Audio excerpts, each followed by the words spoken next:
Hello, good morning. Durga Pal ma'am की class में आप सबका स्वागत है। Morning class, welcome back to Durga Pal ma'am's class.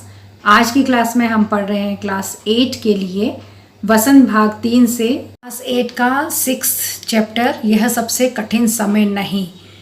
ये एक कविता है। इस कविता में मनुष्य को ये समझाने की कोशिश की गई है कि यह समय जो भी चल रहा है, वर्तमान समय, कठिन समय नहीं है। अभी तो हमारे आसपास आशा से भरे हुए लोग हैं। अभी लक्ष्य को प्राप्त करना असंभव नहीं है, बस हमें ज़रूरत है तो ईमानदारी से प्रयास करने की। अभी हमें निराश होने की कोई आवश्यकता नहीं है। इस कविता को लिखा है कवित्री जया जादवानी जी ने। इस कविता में मनुष्य को कठिन परिस्थितियों में भी निराश ना होने की सलाह उन्होंने दी है। कवित्री कहती है कि ये सबसे कठिन समय नहीं है। इस बात को सिद्ध करने के लिए कि ये कठिन समय नहीं है, वो कई उदाहरण भी देती हैं इस कविता के अंदर। जया जादवानी जी, जो कि एक बहुत ही आशावादी लेखिका हैं, यानी कि वो पॉजिटिव थिंकर हैं, हर चीज़ में अच्छाई ढूंढती हैं। अपने जीवन में उनका ये कहना है कि अभी सब कुछ आसान तरीके से चल रहा है, सरल तरीके से चल रहा है। इसका मतलब है कि अभी तक कठिन समय नहीं आया है, जब हम बिल्कुल हताश हो जाना चाहिए, निराश हो जाना चाहिए, वो समय अभी तक नहीं आया है।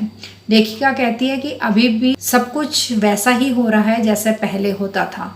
कौन कौन सी चीज़ों के उन्होंने उदाहरण लिए हैं कविता के अंदर, ये दिखाने के लिए कि अभी भी मनुष्य के मन में जो आशाएं हैं, उम्मीदें हैं, सकारात्मकता है, वो जीवित रहनी चाहिए, क्योंकि अभी इतना मुश्किल समय नहीं आया है। तो कविता शुरू करते हैं। नहीं, यह सबसे कठिन समय नहीं। अभी भी दबा है चिड़िया की चोंच में तिनका, और वह उड़ने की तैयारी में है, अभी भी झरती हुई पत्ती। इन पंक्तियों में कवित्री कहती है कि भले ही हर तरफ अविश्वास का अंधकार छाया हुआ है, लेकिन अभी भी मेरे मन में आशा की किरणें चमक रही हैं। वो कह रही हैं कि ये सबसे बुरा वक्त नहीं है। अभी चिड़िया अपना घोंसला बनाने के लिए तिनके जमा कर रही है, यानी चिड़िया अपना घोंसला अभी भी मेहनत से बना रही है, और वह उड़ने की तैयारी में है। और चिड़िया अभी भी उड़ने की तैयारी करती है, यानी कि जो भी उसका रोज का काम है, उस काम को करने के लिए वो तैयारी कर रही है। कहने का मतलब ये है कि चिड़िया का तो एक माध्यम लिया है, चिड़िया का एक उदाहरण लिया कवित्री ने। कवित्री ये बताने की कोशिश कर रही है कि दुनिया के सब लोग अपने कर्म को कर रहे हैं, पूरी तन्मयता से कर रहे हैं, पूरी ईमानदारी से कर रहे हैं, बड़े सहज तरीके से कर रहे हैं, और सरल ढंग से सब काम आसानी से हो रहे हैं। इसलिए हम ये नहीं कह सकते कि कठिन समय आ गया है। और पेड़ से अगर कोई पत्ती गिर जाती है तो उस पत्ती को संभालने के लिए नीचे हाथ मौजूद है, यानी कि अगर कोई मनुष्य निराश है, उदास है, किसी का बुरा समय चल रहा है, तो दूसरा मनुष्य उसको संभालने के लिए तैयार है। अभी भी भीड़ है स्टेशन पर, अभी भी रेलगाड़ी जाती है गंतव्य तक। तो वो कहती हैं कि अभी भी अपनी मंजिल तक पहुंचने का इंतज़ार यात्री लोग कर रहे हैं, और उनको उनकी मंजिल तक ले जाने के लिए रेलगाड़ी भी अभी चल रही है। गंतव्य का मतलब है उनकी मंजिल, डेस्टिनेशन, जहाँ वो जाना चाहते हैं, वहाँ तक ले जाने के लिए भी रेलगाड़ियाँ भी चल रही हैं। जहाँ कोई कर रहा होगा प्रतीक्षा, अभी भी कहता है कोई किसी को, जल्दी आओ कि अब सूरज डूबने का वक्त हो गया। तो कवित्री कह रही हैं कि अभी भी उम्मीद ख़त्म नहीं हुई है, क्योंकि अभी भी जो लोग रेलगाड़ी पर बैठ करके अपने गंतव्य पर जा रहे हैं, घर पर बैठकर कोई उनका इंतज़ार कर रहा है, और जब सूरज डूबता है, शाम होती है, तो वो घर वापस बुलाता है उनको कि आ जाओ घर पर, अब शाम होने आ गई है। अभी कहा जाता है उस कथा का आखिरी हिस्सा जो बूढ़ी नानी सुना रही सदियों से दुनिया के तमाम बच्चों को, जो दुनिया भर के बच्चों को बूढ़ी नानी बहुत पुराने समय से सुनाती आ रही है कहानी, उस कहानी का हिस्सा अभी बचा हुआ है जो अभी सुनाया जा रहा है।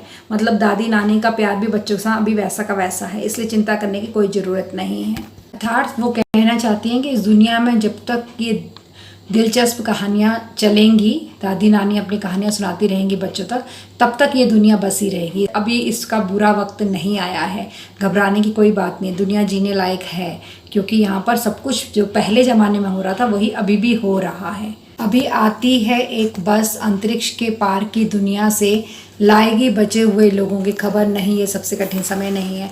यहाँ पर जया जादवानी जी ने उन लोगों का जिक्र किया है जो लोग अंतरिक्ष यात्रा पर गए थे और वापस नहीं आ सके, तो उन इसलिए भी निराश होने की ज़रूरत नहीं है कि उनकी मृत्यु हो गई, क्योंकि वो लिखती हैं कि अभी आती है एक बस अंतरिक्ष के पार की दुनिया से। अंतरिक्ष के पार जो दुनिया है, जहाँ रिसर्च पे हमारे साइंटिस्ट वैज्ञानिक निकलते हैं, और कुछ तो कईयों की वहाँ मौत हो गई रिसर्च करते हुए, लेकिन कई बचे भी हैं ना उनमें से।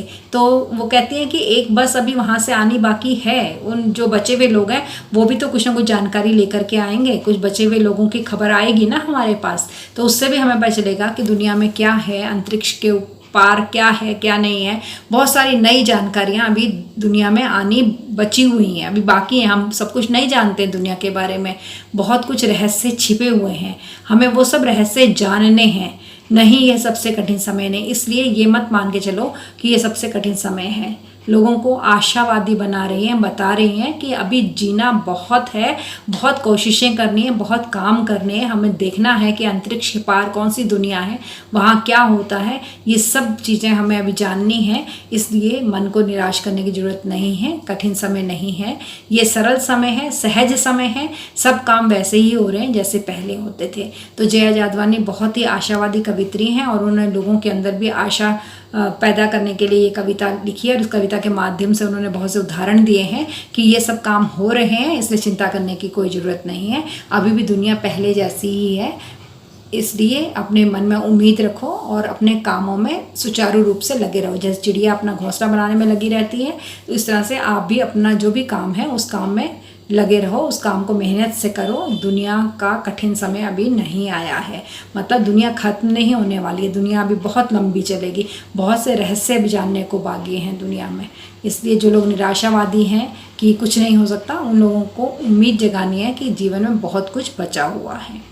तो ये थी कविता, ये सबसे कठिन समय नहीं है, जया जादवानी जी का। बहुत सुंदर कविता उन्होंने लिखी है लोगों में उम्मीद जगाने के लिए।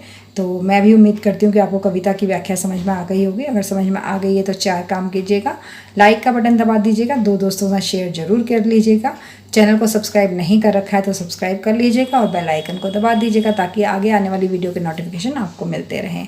तो अब चलते हैं, मिलेंगे अगली वीडियो में दूसरे किसी टॉपिक के साथ। तब तक के लिए tata, bye bye and love you all. Thanks for attending Durga Pal Ma'am's class. Please like, share, subscribe and don't forget to leave a lovely comment. Thank you.